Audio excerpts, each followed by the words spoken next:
Assalamualaikum warahmatullahi wabarakatuh. Hai sobat, berjumpa lagi dengan kami di channel Edu Pesantren, Edukasi Pesantren, channel yang di dalamnya terdapat berbagai ilmu pengetahuan. Oke, pada video kemarin kita telah belajar mengenai macam-macam darah yang pertama dan yang kedua, yaitu darah haid dan darah istihadah.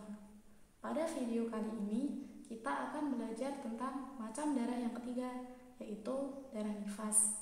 Apa sih darah nifas itu? Apakah mirip dengan darah yang kemarin ataukah tidak? Penasaran kan sobat? Simak video kami sampai akhir ya sobat. Oke, masuk pada materi nifas. Darah nifas secara bahasa yaitu darah persalinan. Sedangkan menurut istilah, darah nifas yaitu darah yang keluar dari kemaluan wanita setelah melahirkan. Oke, kita ulang sebentar ya kawan. Nifas, darah nifas menurut bahasa yaitu persalinan. Sedangkan menurut istilah, darah nifas merupakan darah yang keluar dari kemaluan wanita setelah melahirkan. Oke, setelah melahirkan. Kata-kata setelah melahirkan di sini tidak hanya mencakup ketika bayinya masih hidup. Bagi bayi yang keguguran,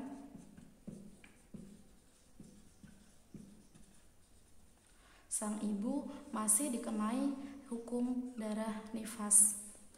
Oke, kita hapus dulu ya sobat.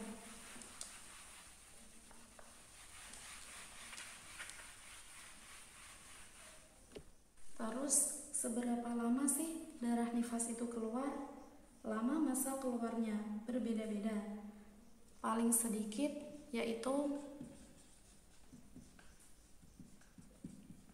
1 kali dalam 1 hari.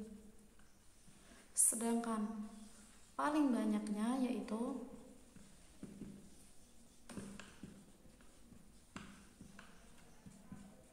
60 hari. Dan pada umumnya darah nifas keluar selama 40 hari.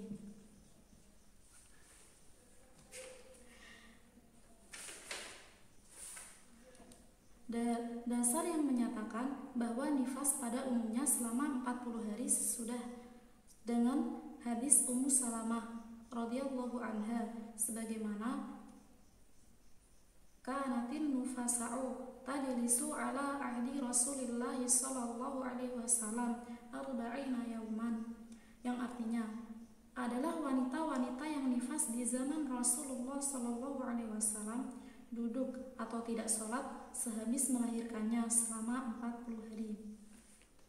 Jika darah nifas keluar dari batas paling banyaknya keluar darah nifas, maka darah tersebut dihukumi sebagai darah istihadah. Artinya, walaupun wanita yang habis bersalin masih mengeluarkan darah sesudah 60 hari, maka sesudah 60 hari itu ia sudah dikenai kewajiban untuk melakukan apa yang dilakukan oleh orang yang suci. Oke, kita hapus dulu.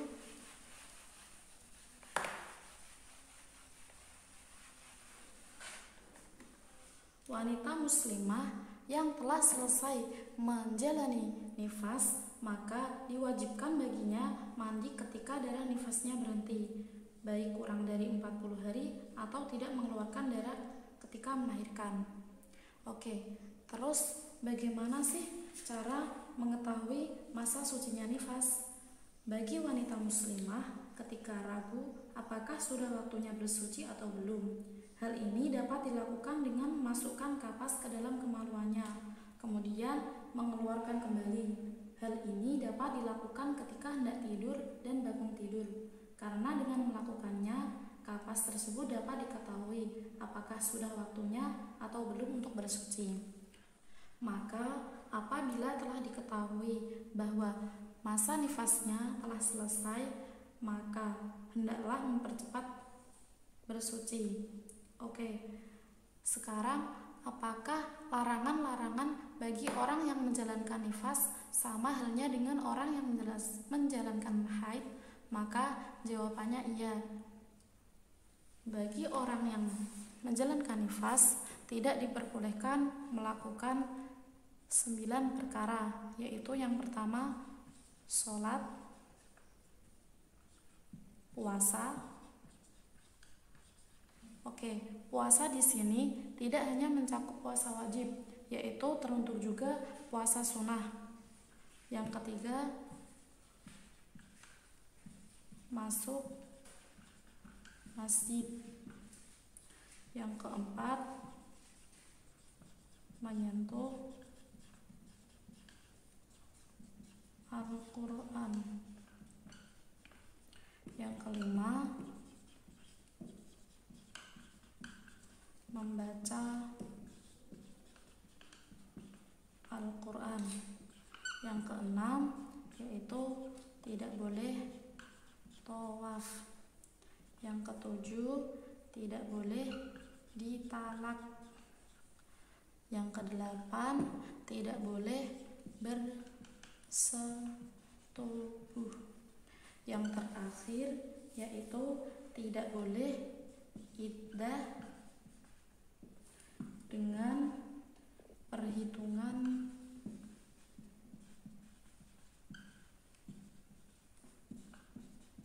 bulan. Oke, kita ulang. Larangan-larangan bagi orang yang nifas yaitu ada 9. Yang pertama, sholat, puasa, masuk masjid, menyentuh Al-Quran, membaca Al-Quran, tawaf, ditalak, bersetubuh, dan yang terakhir iddah dengan perhitungan bulan. Oke, kita hapus dulu ya sobat.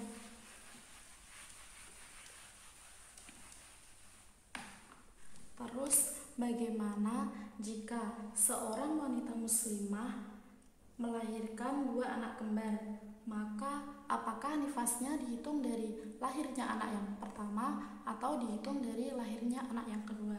Maka bagi wanita yang melahirkan 2 anak kembar, nifasnya dihitung mulai kelahiran anak pertama, walaupun kelahirannya berbeda waktu. Oke, kita ulang. Bagi orang yang melahirkan anak kembar, maka nifasnya dimulai dari lahirnya anak pertama. Dari lahirnya anak pertama, walau antara anak ke-1 dan 2 berbeda waktu. Oke, kita ulas sebentar ya sobat. Ketika ada seorang wanita muslimah melahirkan 2 anak kembar, maka nifasnya dimulai dari lahirnya anak pertama, walaupun antara anak pertama dan anak kedua lahirnya berbeda waktu. Oke, kita hapus dulu ya sobat.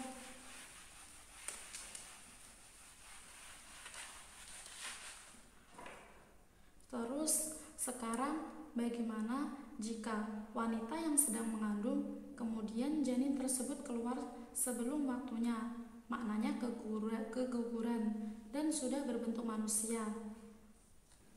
Keguguran dan sudah berbentuk manusia, maka ketentuannya darah yang keluar setelahnya dinamakan darah nifas. Berbeda dengan halnya apabila ada seorang perempuan yang keguguran dan belum berbentuk manusia, maka darahnya tidak bisa dikatakan darah nifas. Maka darah tersebut bukan termasuk darah nifas, tetapi darah kotor yang tidak menghalangi wanita untuk meninggalkan sholat dan puasa. Maknanya, wanita yang mengeluarkan darah setelah keguguran dan kegugurannya belum berbentuk manusia, maka dia masih dikenai hukum seperti layaknya orang suci.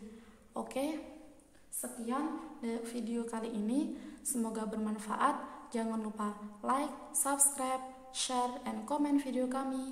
Wassalamualaikum warahmatullahi wabarakatuh.